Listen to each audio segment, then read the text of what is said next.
Welcome to William Steele, True Crime and Steele, a Spotlight Television, with your host and with Ignacio Esteban, my co-host. Ignacio, welcome Bill, what's back. going on, man?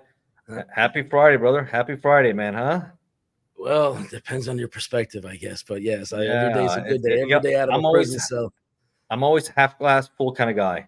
Always find the positive in any situation. You have to. You gotta stay positive. That makes you that feeds on your mind, that feeds on your body, that feeds on your soul. Everything stay positive as much as you can. When things are going bad, stay positive. That's my for the day. Man, a That's lot how going I on got. in the news. That's how I got through 18 years of incarceration. Staying positive, staying in the book, staying in the word, and didn't come out perfect by any stretch. But you know what? 18 Staying years. positive. That's a long stretch, Bill. That is a long And stretch. But now your everybody life on is my different. all my fans from inmate to roommate, which now, as you know, is in season two, are like, how did you do it? How do you maintain such positivity and then come out inspirational and funny and all that? And I said, the alternative is what? Doing like some of the other guys are doing and getting high or trying to, get rid of yourself and all that stuff. Awful. I'm not that guy. I know I have a life and a future and a hope, and with his faith, That's there's hope, awful. and that's what I relied on the whole time. So That's a positive message right there, Bill. I think that's really good. A lot of people would maybe given up, but you're resilient, and not only that, you're also a positive role model, and you wrote some books, and yeah, you became a law clerk, and you help people with their cases.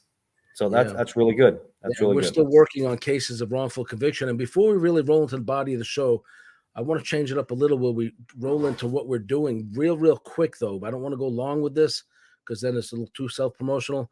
But my Mhm. audience needs to know that you're the author of this incredible book. And we're looking to turn that into what you have a screenplay, I believe. I And, do. uh, and this is about his life as an undercover ATF agent. He's got incredible books out, about 80 books, all kinds of topics about crime and punishment and high profile cases and solutions. More important, he does what I do. He's a Yes. career law enforcement. I was a career criminal, unfortunately. And so we kind of compare notes and trying to get things done here. He's got plenty of books about Biden, politics, RFK. And he mentioned my book. This is doing pretty well right now. I wrote this while I was incarcerated. Nancy Mm. Grace covered it on her podcast. Thank you, Nancy. And I wrote a book about Ghislaine Maxwell. Now, all of our book links are in the descriptions. And let me see.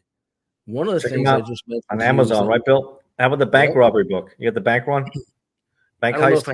I have that image up at the moment, but we're also looking into cases of what could be very real cases of not guilty, actual innocence. These guys are all out of Fresno.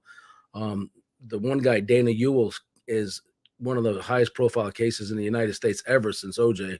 Um, Dana was accused of killing his parents, but he was alibied because he was somewhere else with his girlfriend and her father, who is and was at that time an FBI agent. Hmm.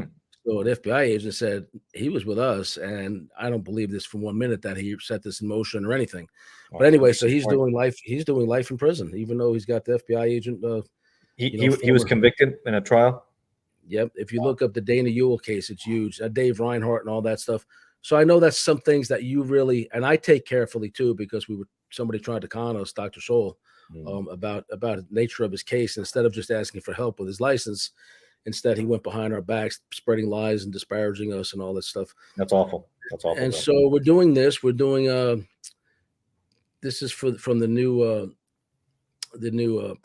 press kit. So you have yourself, you have Mary, you have let me see, we got Frank Frank on there. Lordi. Frank Yeah, Lordi. it's already time to make another one because now my fifth co-host with Samantha Markle. We're going to be Oh, having, Samantha. Yeah. yeah, we're going to have Al Balistieri. He was a retired mafia cop from New York, made one of the biggest cases in organized crime history against the mafia, the Genovese and Yeah. Gambinos. Yeah. He, We did a good show together with him. That was a good show Yes, with we just Lou. published that yesterday. As a matter of fact, even on my TV station, my other TV show, Steal a Spotlight, it's up on there. Um, so Lou just got back from the Mob Summit in Las Vegas, and he's been reaching out. So we're going to get ready to roll back into some fresh shows with him. Okay, good. And I just wanted to update everybody on what we're doing. Season 2 of Inmate to Roommates at. Everybody will remember this from season 1. Now, those signs, if you click in the description, are the fan favorite, and we got them right There they here. are. I'm now selling autographed copies of these I'll autograph it on video for you. So if you Thank you, want me Bill. to autograph those or books, let me Thank you. know. They're very, very reasonable priced. And look, I'm trying to earn an honest living, and fans are screaming for them. So I decided to get some made up. Well, hopefully, maybe we'll get some news and you'll get a follow up on A&E or something, right? And do what's going on with Bill nowadays, right? Yeah, there's something in the works along those lines. I can't talk about it. And then I'm in the movie Silent Partners, and that's going to be in theaters this summer, and streaming. And then I'm doing another one with Cyril DePazio. It's called I don't remember the name of it. I think it's called Suitcasing. It's a prison comedy about all the Oh, crazy things interesting. that happen in prison and Interesting. about how they bring Interesting. contraband in and all that nonsense. They're gonna have you. They're gonna have you on the. Is it a show or what? What is it? A It's another movie? movie. It's another movie. He's gonna have. You're gonna have another part in it. Yep, and I'm pretty sure this time I'll actually have More. quite a few lines. Hopefully, I'm not sure what role I'm going to play. I have restrictions about what I'll play because of my beliefs and faith, and he Sure. knows that. But Yeah, I don't know. Ignacio, we need to know when your History Channel debut. Yeah, is I'm looking coming. forward too. I'm looking forward. I'm reaching out to them. Hopefully, we heard this summer. In Gangland Chronicles, right? Talking about MS-13, Bloods and Crips. I think it's interesting. I enjoy all that stuff too, and I've written a lot about it. So, of course, you can find our books on Amazon. I'm exclusively on Amazon. All my books are digital. You can look it up. And if you're a Kindle Unlimited subscriber, all my books are free for you. And if you don't like reading books, I have books on Audible too. You saw ATF Undercover and The Most Dangerous Crime Syndicate at a Time and Tyrants and Killers. Hopefully, will be coming out next month. My third Audible book will be coming out next month, this time with Rick Font. He's the voice actor who did a great job on that one. So I'm hoping to have it done by next month. And of course, shout out to Transmedia Group for doing a great job promoting, doing PR work, and I've been getting a lot more shows. And I'm trying to get some of this other stuff done into projects. So if you're looking for a cool angle, I write screenplays also, and I've written a few things not only about law enforcement, I did one about serial killers. So I think it's interesting. So hey, I can get creative like anybody else can. Ignacio spent most of his career writing reports for the U.S. Customs Service and ATF. So this man is a prolific writer in law enforcement. And he said, you know what? I think you said it was a supervisor of yours said, find something to occupy your time during COVID. Right? The director of ATF. The director of ATF told us in a town hall meeting, it said because people were very anxious. Remember, anxious times. People were dying left and right in this country, and the pandemic was at its peak. And I said, you couldn't even leave your home. You couldn't do anything. Everything was shut down. It was ridiculous. I think we've learned a lot from this. And they said, hey, why not do some writing? And I said, you know what? I think I'm going to start. I always loved writing. And I started dabbling on my autobiography. I changed it. Because at first it was called My ATF Life. And then I was going to call it The Accidental Agent because my life almost went from going to, I had working my master's degree in national relations. Like I said, I had a bachelor's already in political science history. And I was going to go to law school in Michigan. And instead, Bill, I ended up getting picked up by customs, and my life changed completely. Right now? Yes, you look good, Bill. Can I get the assistant over here, please? I can see, Bill. I lost the image on this side, and I think I tapped into the mouse by accident. I don't know how to bring you back on. I'll give it a whirl. But at least you could see me. So excuse me one second. I can see, Bill. We're good. Everybody can see you. Everybody can see you. So we'll keep on trucking there. So that's where I am with the writing, and it was actually the director of ATF inspired us in town hall meeting to keep your mind occupied, but not to be obsessed with COVID back in 2020. And that's when I started writing, and it just flourished. That's why I'm almost at 80 books, Bill, screenplays. And I'm doing a lot now, Bill. I'm writing a lot of articles. And one of them that got really popular was the one that got picked up was called Even a 34-count conviction cannot stop the Trump train. Even a 34 cannot stop because his numbers are better than ever. He raised almost $200 million. And now he's breaking every record. I think it backfired them. It's completely backfiring them, and they know it. But you know who is going down, Bill? Hunter Biden. That case is strong. Like I said, it was. I've been talking about this. We've been talking about this for months. I've talked about this moment. I said he would be convicted. The case, because these are cases ATF does a lot of these lying in the ATF form 4473, which is a firearms transaction form. This is serious stuff. This is the son of the sitting president who was, unfortunately, a crack addict, and he's had it documented for many years. He was having a romantic affair with his former sister-in-law that became his girlfriend, Bo Biden, who was dying. Wasn't she married? Her husband Bo was Biden, the Attorney General of Maryland, of Delaware, the AG of Delaware. He was the AG of Delaware, state AG of Delaware. He was dying of brain cancer, served in the military, and I'm not sure when the affair started, if it started when he was dying or afterward. They say it was afterwards. Okay, we'll give him out his word. That's what they say. But it's kind of odd, I think, an opinion where if I had a family member like that, I don't think most people want to be involved with a sister-in-law now as your girlfriend. And then allegedly, according to her testimony yesterday, when she testified yesterday, her name is Haley Biden. She said that they had a romantic relationship, but he got her involved using crack cocaine. He was using that. I heard that yesterday, and I didn't know if that information was already out. I mean, she got involved. I struggled with cocaine over 20 years ago. I know the struggle, but these are prominent people from very affluent families. Yeah. And you would think they'd know better. Sometimes the richer the people, and you've seen the rich celebrities, man, they're a mess. They are a mess. Remember Richard Pryor? Richard Pryor? Addiction and different things hit every strata of society. That's for sure. Everyone. Do you remember how bad Richard Pryor was back in the day with his cocaine addiction? The guy would he would buy a big kilo so he can have it. What I read in a documentary, so he can have that, not just sell it, so he can have it for consume it within a month. The guy's addiction was enormous. So some of these guys, man, it's unbelievable. He had that kind. You look at the videos. Now we know it is true. Those pictures that were on his laptop, they're authentic because they've been coming into the trial. Man, look at those pictures of him with a weapon, crack piped, messed up, dangerous. She panicked. According to her testimony, she panicked when she saw the gun. He bought himself a Colt revolver. She panicked. Then when she saw it there, she thought she was going to do some harm to himself. She questioned his mental health his status. She put it, which wasn't a smart move on her part, unloaded at least. She dumped it in a shopping center trash bin, which is dangerous. He panicked, said, man, this gun is registered in my name because they're in Delaware. They have guns registered in their names. He said, this is going to come back at me. You better find that gun. She went back, and you can see the video. She goes back in there and try to look for it. It's gone. So you better call the police and tell them that you accidentally threw it away or something. So they come up with a BS story, which, again, lying on a police report, not good for her. And eventually they found some homeless guy who had it. Oh, my goodness. Unbelievable. You definitely fleshed me in on some of the details I didn't know. I thought it was never to be seen again. The reason I'm so interested is because, it's an historical moment. The son of a sitting president. And B, I do those kind of cases. I did a lot of cases, but that's just some of them I did. And a successful rate on those. And then to see him covered up. And then now the question is, will Joe Biden pardon his son? Because he's going to get convicted. The case is strong. I think there's no question about that, and he'll pardon himself and anybody around the family, because here's why.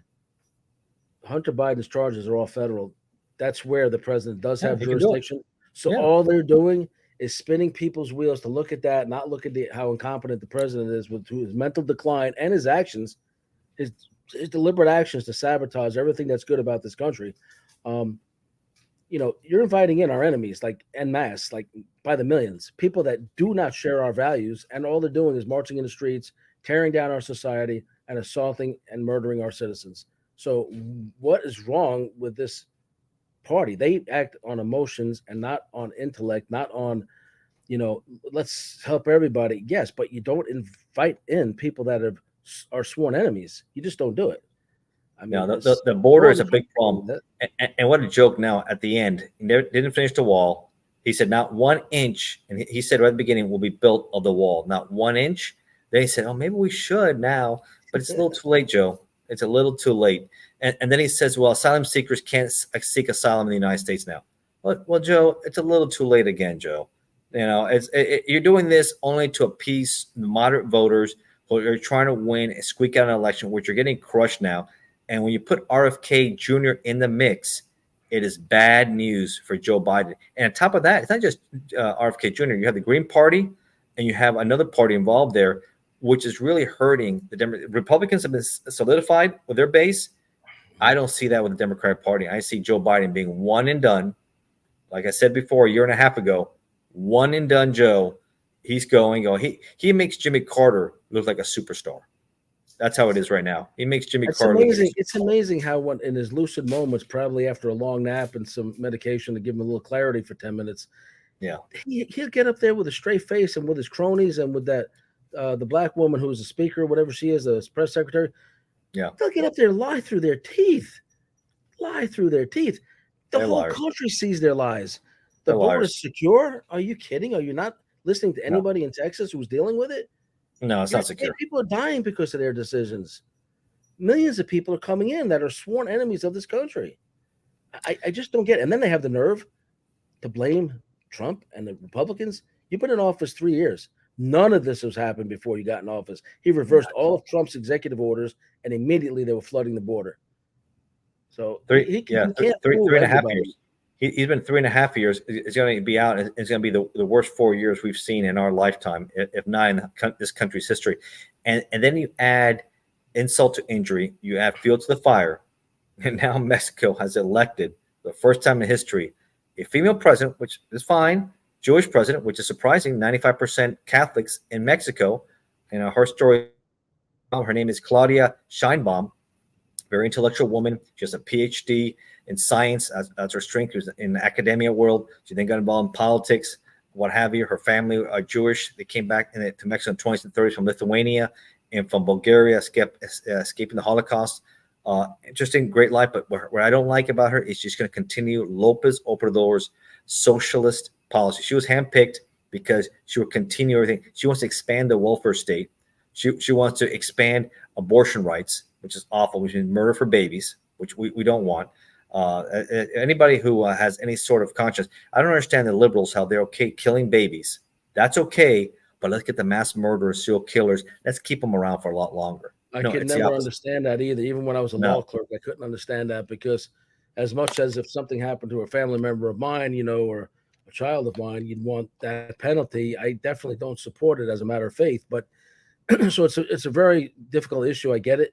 And again, for YouTube and my audience, these are the views of myself and my guests, not necessarily the views of YouTube. So we appreciate them allowing us to spread our views and our beliefs according to our faith and political leaning. I feel like Rodney King at this stage in life. Can't we all just get along? Basically, I mean, we all want the same thing. We should all agree, look, you do your thing over there, I do mine over here. We interact. All that's good. Let's agree not to hurt each other. Yeah, well, nobody's like that. Right. That's the world is not like that. There's a lot of evil. I find it amazing that even with Hamas and Palestine, you have these I don't even know the acronyms, LBGQ, HAWK, XYZ. LBJT. Right. This group, and I don't mean to be disrespectful, but it does keep changing, and I can't keep track of it. But so people that have alternative lifestyle and do what you do, and that's between you and your creator and you and your circle. All right. But they're supporting Hamas and these really strict Muslim groups and Palestine, not even realizing that they would not survive 5 or 10 minutes in that culture because they get rid of people like that by the worst possible means. They do. That indulge in that lifestyle. It's against it. And they were supporting them and marching. And all of a sudden, I think it was in New York or Los Angeles in the last few days, the gays supporting Hamas and the Palestine marching with their flags and their gay pride stuff. And the real supporters, the real terrorists, were on the other side supporting Palestine, with the nonsensical battle gear on and all this stuff. Yeah, it's awful. And then, of course, they mask up because they're committing crimes against people right in front of the cops, and nothing's being done about it. But now they're starting to have something done about it, and I think they should bring racketeering charges. But there was a brawl between both the groups. The Hamas, Palestine, the real ones, attacked the homosexual ones. I imagine. Yeah. So now they're getting a small taste of how they'll be treated if things here change in that direction. It's their way or the highway. You're going to do it our way, and you're going to be bowing to Mecca 5 times a day. You're going to be doing, because they don't want Christians. They don't want Jews. They want to make sure. No, you know what? That's why separation of church and state for those who want to believe and those who don't want to believe. That's what democracy is about. You don't shove it down your throat. This is the way it's going to. That's why it's the problem with the Ayatollahs in Iran, these religious states that want to tell you how to live your life, how to do things. It's there for guidance. It's there for those who want to do it. and it's there for you to have your own moral, but not to be shoved down your throat how you can do things. Exactly. And that's what And they that's don't what get. this country is built upon. Yet you come here for a better life, and then you try to change it. I heard a few months ago in New York City, I guess they have prayer 5 times a day. They want to do the minaret, the sounding of the tone at prayer time Sure. and all that stuff through all New York City. And I was like, are you freaking kidding me? You know what? I don't care. The Catholic Church, once in a while on Easter or Christmas, they'll ring the bells in the local churches. You'll hear them in the neighborhood. It's kind of like on a holiday thing. They want to do it 5 times a day in a city of 11 million. Are you kidding me? No, I saw in DC. They did it in a rally in DC also. I saw that in DC in a rally. It's like separation. Some nerve coming here and trying to change this country in that direction. This is Judeo-Christian country. Yeah. You're welcome here, but not to force that down our throats. No, and especially when you're oppressing women and you're doing things that we don't like. It's wrong. You see how the Taliban treat their women. They pretty much treat them as property. And I've seen executions, there's stonings or shootings when women don't do things they're supposed to. It's a horrible, horrible, horrible situation. I feel bad for the people in Afghanistan. That's another reason that started Joe Biden, that the horrible exit out of Kabul after 20 years, all the money we spent there, Bill, everything, the resource, leaving the weapons behind, that was an absolute, if nothing else, if you have a hard time with a certain part, you have to keep the airport, you have to keep the base. And I think that would have been a great strategic location to keep. And then you know what? You do it like maybe a North Korea, South Korea. You split the country in half, Bill, and you have North Korea and South Korea. I love the shirt, though. I like land of the free because of the brave. 100%. And that's why it's important. Memorial Day, people remember, what's the difference between Memorial Day, Veterans Day, right? Veterans Day, you remember those who served. Memorial Day, remember those who never came back. Right? Remember those who never came back. I think it's interesting, the 80th anniversary of a D-Day in Normandy. Very touching. It's a good time maybe to watch some documentaries. I remember the sacrifice they took down to take down the horrible Nazi regime. If you have Netflix, I think you do, Bill. Yep. Man, what a special came out of pictures you've never seen before of the Nazis and Adolf Hitler in color. It just brings it a different perspective when you see everything in color with these guys. Send me those link for that Netflix link. I haven't heard of that new one, but I will say this. I want to clarify for my audience because sometimes I come across a little strong. I'm not exactly politically correct, but I do try to be respectful. I absolutely support Muslims' rights to be a Muslim, and I don't despise or hate them or advocate anything against them. And I certainly don't advocate Muslims to advocate violence against Jewish people or Christians or people that refuse to believe their way, because we have our own faith. I will say this: you have a right in this country to express your faith, but not to violently force it upon other people. Separation of church and state. Happening with maybe they say it's just the extremist fringe, but they call it the religion of peace. The word Islam translates into submission, not peace.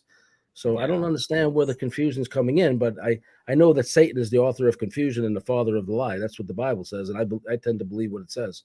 Yeah. So going back to we talked a little bit of Israel there, and also not very happy with politics. When we talk a little bit of Israel, about Chuck Schumer and other high-ranking Jewish members in America, in the Senate and other places, trying to get involved with Israeli politics. Like Nikki Haley says, now's the time to once and for all, and I agree, destroy Hamas once and for all. You do a peace now, you'll never destroy Hamas. You got to destroy Hamas. Be careful as much as you can with international observers, UN observers. I heard that UN school was hit. Is you try to protect the innocent as much as you can. Go after Hamas, kill Hamas, destroy the terrorists, like the U.S. does. The U.S. went after terrorists, but we were trying always very careful not to kill civilians and innocent people, because that's not what you want. Because then you know what, you create more animosity towards Israel, and you don't want that. You don't want that. It's very difficult because these people not only hide behind them, they steal all the relief that's going in. The way to find the non-Hamas and non-Palestinian supporters that want something different over there is to find the emaciated people and rescue them. Everybody else who's well-fed, they're stealing all the aid. They're stealing it all, and they're killing. They're gunning down and killing the people that need it and trying to get it. This is the whole situation in Gaza is it's heartbreaking and destructive. I want to share this too, and in case my audience hasn't seen it, I think you and I have discussed this a few days ago. Now they're in Rafah. They're about to finally fully squash Hamas and the Palestinian government and all that. And the IDF soldiers are hearing these rumors about trying to make a deal all of a sudden, and some of them are getting on TV with masks on and telling Netanyahu, "We don't care if you're trying to pull us out. We're not leaving. We're here to finish the job."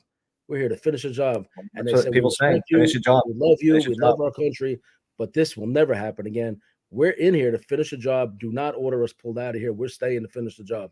Yeah. I couldn't believe it. That's almost, treasonous there, but I have nothing but admiration for them because that job needs to be finished. That could end up being a civil war in Israel. Because you have those who want the job finished, and you have those who want to keep on going. So because I'm seeing what's going on, and it has lots to be fed here. It's like the left and the right. The left in Israel want to stop it. The right want to continue. So we have the same situation. You look around everywhere else, many places, you see the same thing split between left and right. Let's go back to Mexico, and we can see how Mexico is also now going to suffer. We're going to suffer mass illegals again, because their mentality is like Lopez Obrador's. You need to pay us some more money if you want us to start enforcing more on our end, illegal immigrants coming to the United States. But so more your problem. Oh, the cartels. Why don't you get more aggressive and go to war with these cartels, like you had other previous administrations? Now with these two, hugs for thugs. She's going to continue that whole mentality. So that's all bad news for us. All of this is bad news for us. When you get a leftist socialist like that in power, you see it. Nicolas Maduro, he's a narco. He's a indicted narco terrorist dictator. Let that resonate. He's another Noriega. He's an indicted. So if Trump wins, I'm hoping they go clean house, bring him in, and put him next to El Chapo in the Supermax there in Colorado, right? Put him in the Florence, Colorado. Put him in the Supermax where he does, and let Venezuela finally have their democracy once for all. I've been to Venezuela, Bill, before Chavez. What a beautiful country. I went to Margarita Island. I've been throughout Venezuela. Beautiful, beautiful country. It's destroyed now. It's like Cuba. What happened to my family's island? They were very successful. They came here, a great nation. I was born in LA, raised in Miami. What a great country here. But Cuba deserves also to be a free, independent nation. Destroyed it once for, I think, Raul Castro, Fidel Castro's brother, who's the last of those cronies, is about to die. He's in his 90s, soon to be gone. I think it's time for a change. Democracy for Latin America. I think with Cuba, I'll share this. I've always had two dreams about Cuba because, I spent a lot of time in South Florida, though I'm from New York City. Yeah. I've always wanted to own a house there, like on the coast, on the beach. Well, it's beautiful. It's beautiful down there. And the waters, the Caribbean, and just to be able to fish and jet ski and enjoy life. But you don't want to do that and then be subject to the conditions there and then fly in the face and piss off all the good Cuban people that are like, why would you, get involved with that government or build a house there? No, you don't want anything to do with that but you know what? They can take it away from you, like they did take it away from my family and other families and other businesses, right? I mean, I was very curious about this when I first thought about it a long time ago. And I wrote a letter, I think it was to the Cuban consulate in New York or Washington, D.C., or wherever it was, because there's no embassies, but there's consulates, right? Or some kind of an interest group or something that stays in the States. Yeah. So I wrote them and I said, look, I understand there's tension between our countries. And, I believe there's two sides to a story. So I wrote a very diplomatic sounding letter. And I said, I've always been interested in maybe doing business with the Cuban government, but I don't want to run afoul of your laws or my laws. But I'd like to know the history of the dispute from your point of view, and why you took all these, and your government took all these businesses, hotels, casinos, private property, and factories, et cetera, and never paid anybody for it or eminent domain or anything like that. And I got back a letter from them. They gave me the history of it. And they said, from our point of view, we're a very poor country. And our only currency is sugar. We offered to pay everybody else off in sugar and whatever it is, tens of millions of dollars, for whatever they took. And the United States government refused to allow these former homeowners to accept payment from us at all, let alone in sugar, which is what we have. Why? That shouldn't be an option. You shouldn't be taking anything from anybody. Get the heck out of here. Right. How can you imagine that? They want to pay us stationary. Literally, that's what they said. Too bad you're going to keep that, Bill. You still have it? Still have it. That'll be interesting to have that post out one day and have a good laugh over that and say, look what these clowns are doing, what their mindset is, and how they think it's okay. I wrote a book called Castro and the Mob, and I talk about the rise of Castro and the fall. It was a very something is better the devil you know than devil you don't know. Florencio Batista was a very corrupt dictator in Cuba before Castro took over, right? And he left, and he was tied in with the mafia big time. And that's why casinos flourished. He was taking, according to all accounts and everything else, Meyer Lansky was their accountant, right? He was on the board for Cuba for the czar of casinos and gambling for Cuba. Meyer Lansky, gangster, part of the Jewish mafia, right? Tied in with La Cosa Nostra. Right. And then you had Santo Trafficante Jr. set up shop also, where from Tampa, right? So you have all these big names, the outfit, everybody is involved in Cuba. They're involved in corruption there. But you know what? Even them at the end, when Castro came in, they took everything. And Meyer Lansky had a decision to make because he knew executions were coming for those who supported Batista and the regime. They would just line them up and execute them, right? And he was very tight. And he had to make a decision. He had to leave the Havana Riviera, which he put millions of dollars he had into it, Bill, millions of dollars. And they knew the military had fallen. Batista had escaped, just like in the Godfather movie, right? He had escaped in the plane just before and goes to the Dominican Republic and later goes to Portugal to hide and die out there. He has to make a decision, leave it all behind or risk incarceration. And he leaves a few days before Castro comes in Havana. Best decision he made, never returns, but lost all of it. And a lot of people say he died penniless at the end. Santo Trafficante Jr. decides to stay in Cuba, see if he can play ball with Castro. Doesn't end up well for him. He incarcerates him. The only time he ever did any serious time in prison was in Cuba. And he couldn't even go to his own daughter's wedding in the summer of 1960 or 59 because he was incarcerated. And he was one of the wealthiest guys in Cuba. You go from being the top to the bottom, and then when he gets tired of him, he throws him out of the country. He never returns either back to Cuba. How long was Santo Trafficante in a Cuban prison, I wonder? Do you know? He was less than a year. You can't make this stuff up. My God. He was less than a year. And I remember reading the reports, because I remember I researched it. He would listen to Castro's speech. Castro's speeches, he would go for hours. It was indoctrination. Yep. He would break records, and people would faint and everything else. Hot. Even though it's windy, it's still pretty hot in the summer out there and everything else. People drinking water. He can go for hours and hours. And Trafficante go on the radio, listen to him, and hoping that he could admire him and maybe woo him to let him stay and do business. But at the end, he nationalized it all. He became the ultimate mob boss himself. Castro took over and shoved them, and that pretty much became the rise of Las Vegas in many ways. It was the end in Havana. The fall of Havana became the rise of Las Vegas, and I wrote that my conclusion in the book, and that's why Meyer Lansky and these guys set up shop in Bugsy Siegel. What's the title of that book that you wrote, Ignacio? I don't have that on. Castro and the Mob. Castro and the Mob. Check out Ignacio's book. Okay, let's roll into this Trump ordeal. This is huge. I mean, a good friend of mine, Peter Tickton, is one of Trump's attorneys, and Peter is getting ready to come back on the show as a guest. I might even try to bring him on with you and me. That would be cool. Sure. But he's I think it's just disgusting what's going on, and you could break it down for us a little better. But it's such a political prosecution that I'm supremely confident that many of the people behind it are ultimately going to be the ones in prison. Trump's going to be completely exonerated. The problem is they're keeping him on the ropes right before the election. But Trump is. I don't think it matters anymore. I write articles, Bill, also, not just books, and my articles now getting really popular, and they got picked up in circulation. I'm going to go on Patriot TV and then with iDetective and all that because of this title, and I wrote it, and I'll forward you guys to read it later. Even a 34-count conviction cannot stop the Trump train.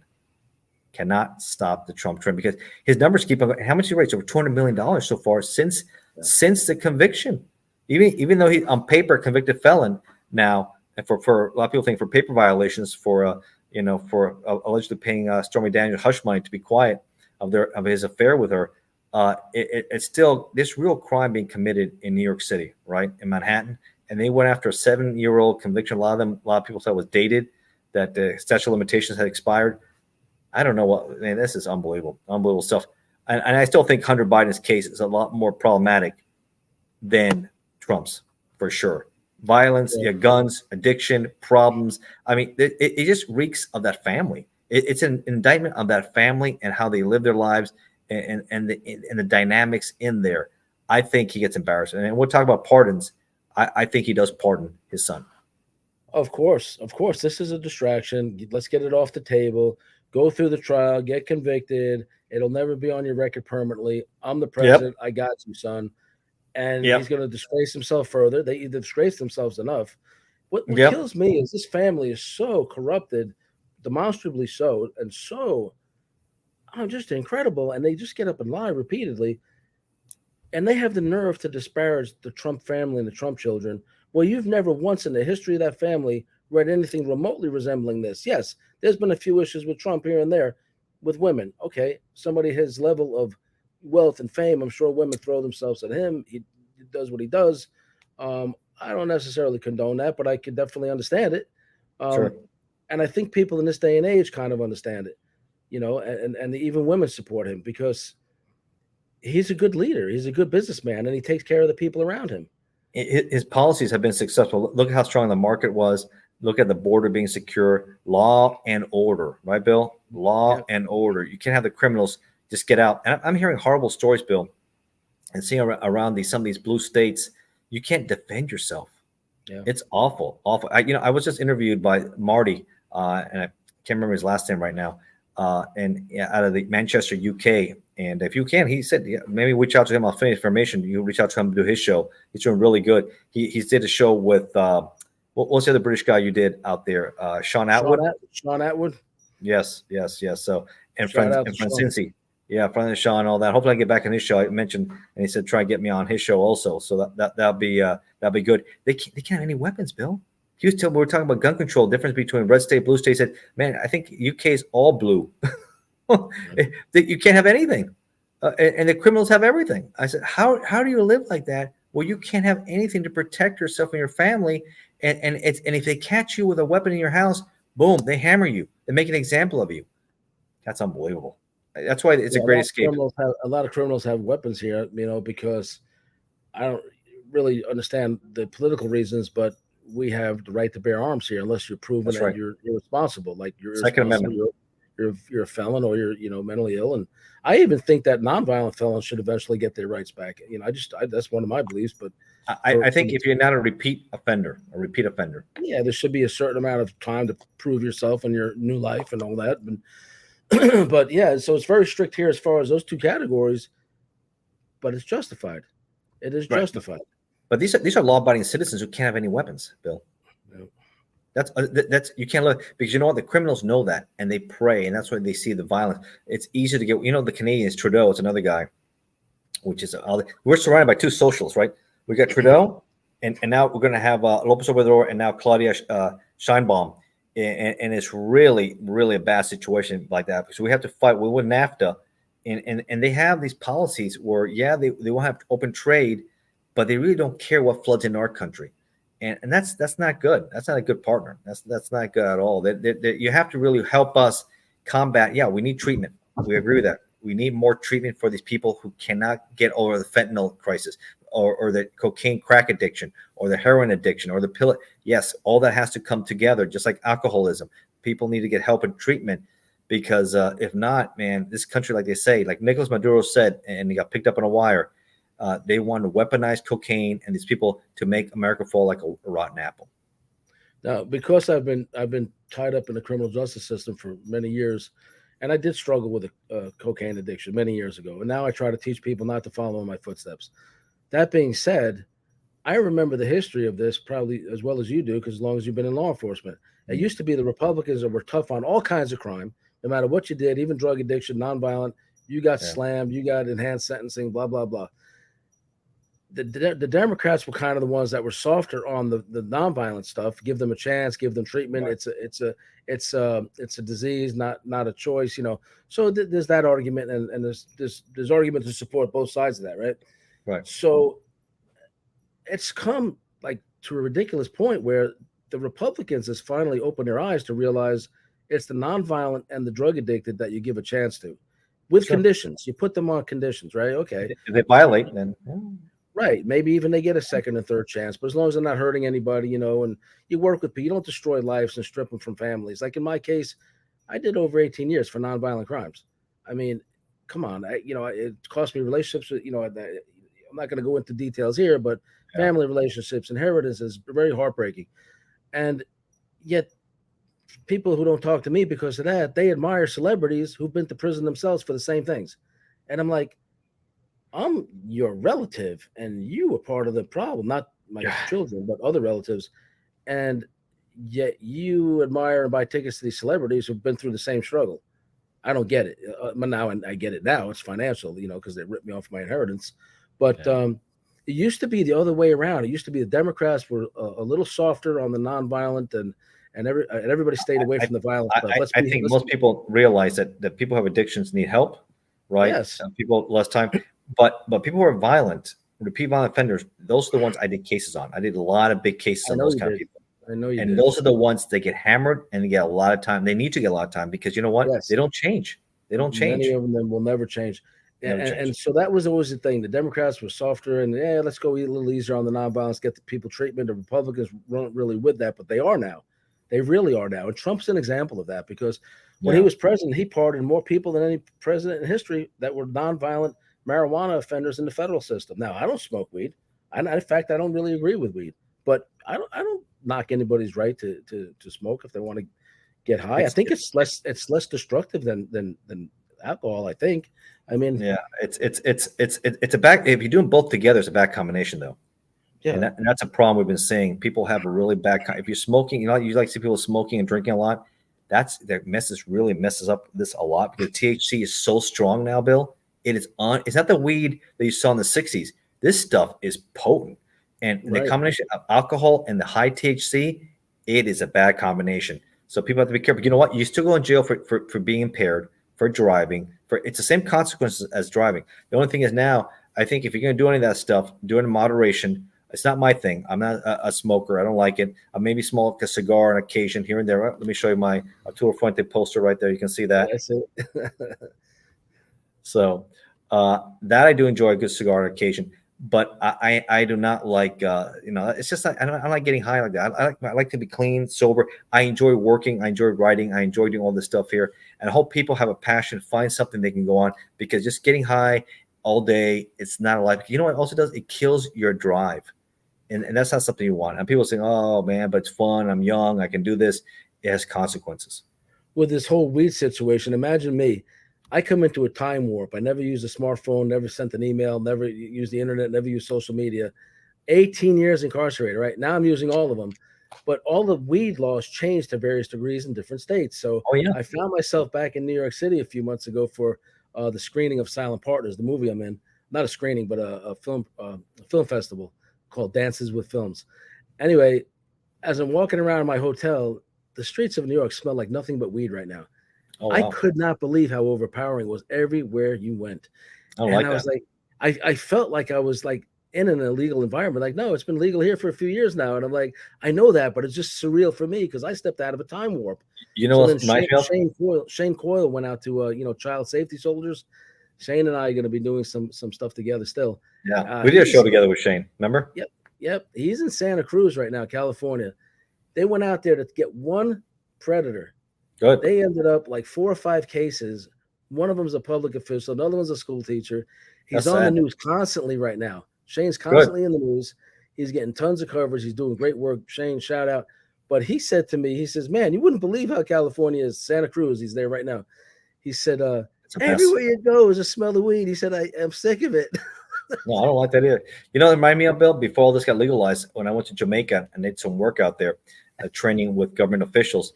You walk around Kingston, man, you can smell it everywhere. And they love their ganja. They call it ganja. Yeah, man. Smoke a lot of ganja, man. Want some weed, man.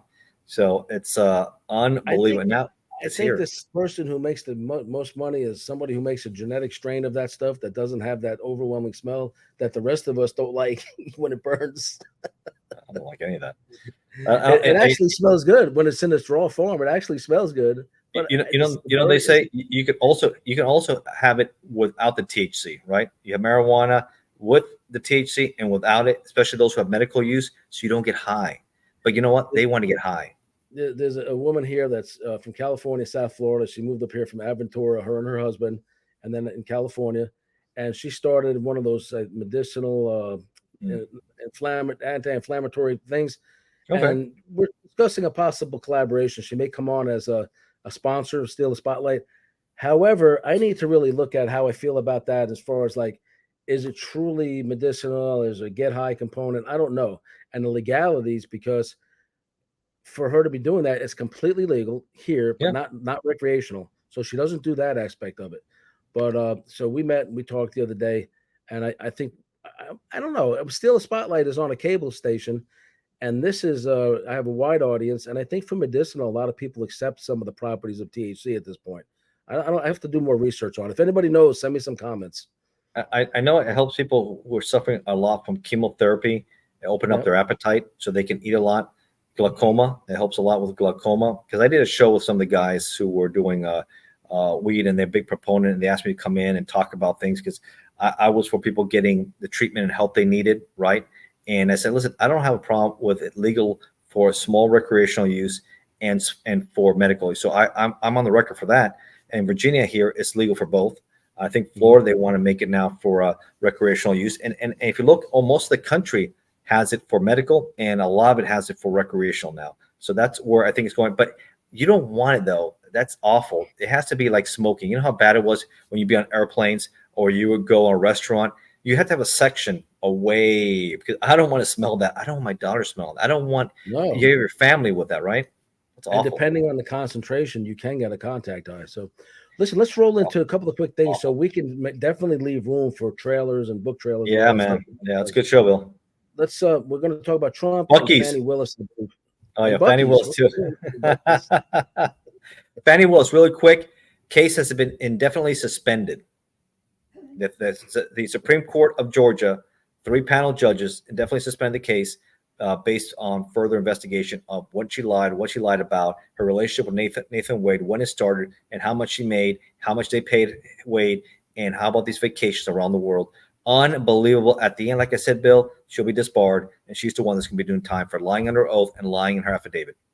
Isn't it amazing how these Democrat corrupt prosecutors who know they're doing corrupt and things on the side have a nerve to go after one of the wealthiest people on planet Earth, who also used to be the president of the United States, with bogus charges, and literally have the arrogance to think that doing that would not expose them for what they're involved with, because these people have the most powerful lawyers on planet Earth, the investigators, friends, supporters that are investigating these people every which way they can.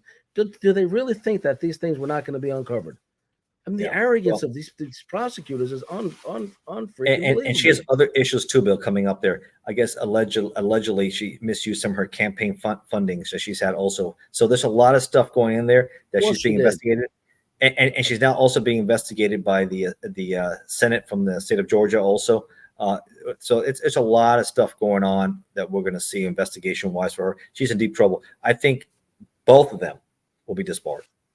I think both. One of the things I noticed in my time as a law clerk and when I was incarcerated for many, many years is that when you have a hardcore, gung-ho law enforcement officer or judge or prosecutor, and they're super zero tolerance, everything's black and white, no gray areas, no compassion. Anytime I've seen one of those guys, guarantee you they're hiding some corruption or skeletons in their closet. That's my observation. You, as being former law enforcement, might see it differently, but I always eventually see something come out about them that's like, what the hell? Like they're on pills, or they're meeting underage kids or whatever. Was that the case in Fresno, Bill, with now the former chief, now mayor? Yeah, Jerry Dyer. He's all over the map with corrupt issues. That show's done well. Check that show. We did a good show on that, folks. Check it out on there. Jerry Dyer, right? The former chief and now mayor of Fresno. What stories? And Mary did a great job breaking that down for us. Check it out. Yep. Very good show. Check it out. Fannie Willis. Goodbye, Fannie. You ended your career. It's shameful what you did there. Those guys there on the screen, I'll put them up again. They're all victims of the corruption that happens within Fresno law enforcement and some judiciary. Yeah, and of course, before we wrap it up, Buc-ee's, and again, give you a heads up, Buc-ee's is stalling. I think they realize this is not working out well for them. And Stafford residents have stepped up. Not only my petitions, over 1,400 signatures and counting already. I've been emailing the governor, Governor Youngkin. I've been involved with contacting the governor, making aware that we understand, because he made some comments. And I think I mentioned to you that this story has picked up internationally. Yahoo News has picked up on it. MSN and other big says, man, this is a big story. It's like the ultimate David versus Goliath, trying to stop this behemoth Buc-ee's in a residential area that will destroy our. Remember, not far, we are in a school zone. What can you imagine adding 40,000 people in a residential area. That we have elementary school, a school zone. You don't want that. This goes in, like I said, an oasis in the desert, away from everything, and you build around it. You don't build a Buc-ee's in a well-established, nice residential area. It's But you know what? Whoever came up with that location selection within that organization thought they had a great idea. Just like whoever came up with the marketing plan for what was one of the beers. I don't even want to say the Bud name Light. of it. Yeah, they Bud thought Light. it was cool what they did. They destroyed the company, their earnings, and people that were hardcore drinkers of that brand Never again. Now, because you And completely you know who I put that in that same category? Robert De Niro. Oh yeah, he's horrible. Listen, He's done.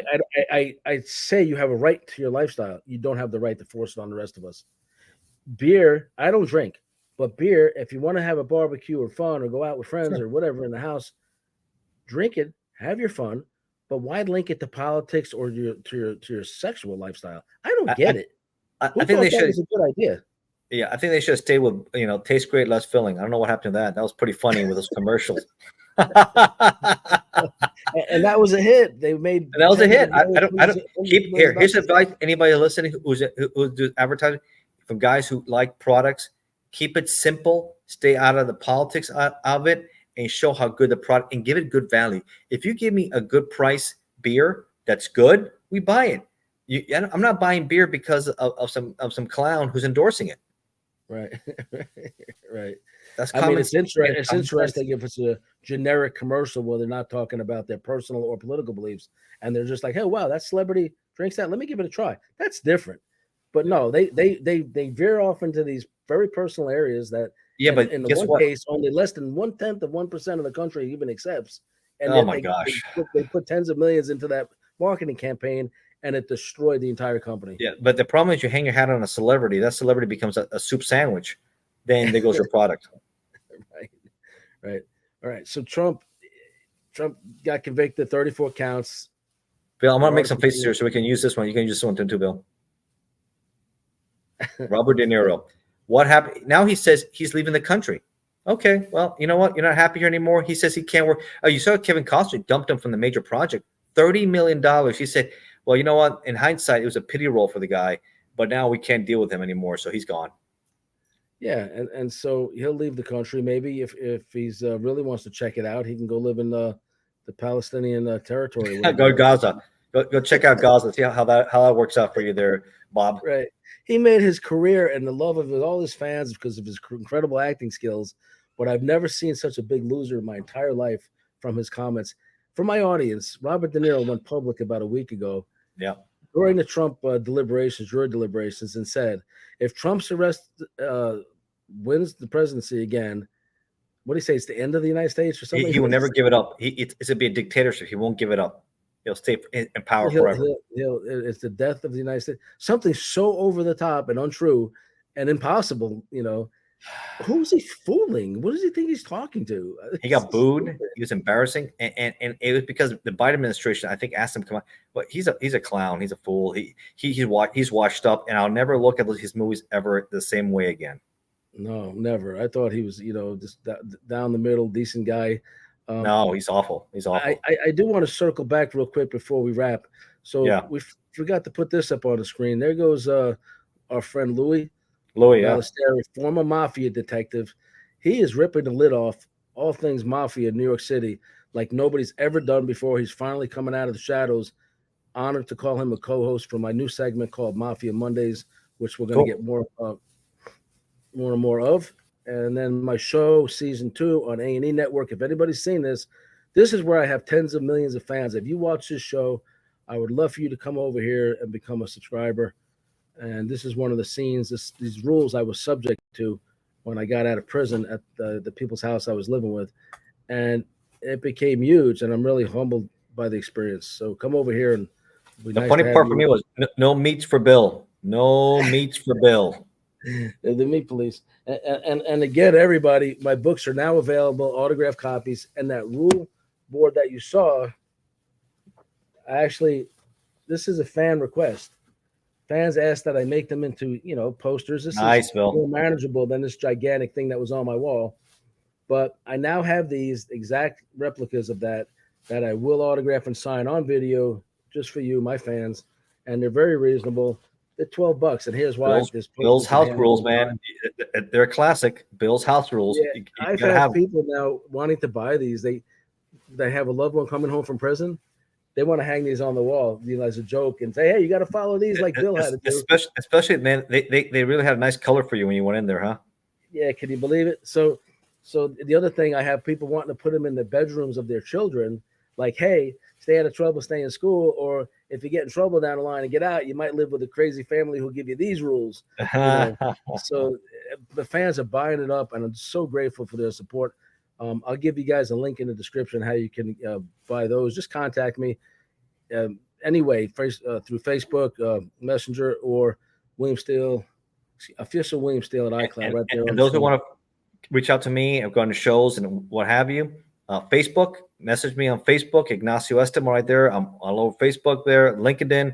You can follow me there. I have my own YouTube page also. I've got almost like 40 some videos already, doing more and more. So subscribe to my YouTube page also. I put more and more, some politics, some true crime, and a lot of stuff now. No Buc-ee's. The buck stops here. No Buc-ee's in Stafford. I mean, you know what? The beaver can go somewhere else. And I want to give a shout out to Shane Coyle, Child Safety Soldiers on Facebook. Please, guys, look him up and subscribe. The guy is incredible. There's over 600 arrests cooperating with law enforcement. He's a legend. That's awesome. Keep it up, Shane. Child predators.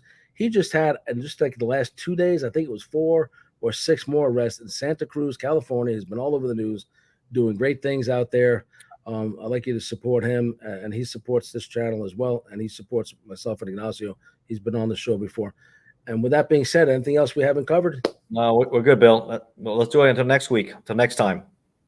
All right. Thank you again for joining it. Hopefully, I do want to schedule you, myself, and Peter Tickton. That'd be great. Yeah, let's do it. That'd be great, because he's been wanting to reschedule.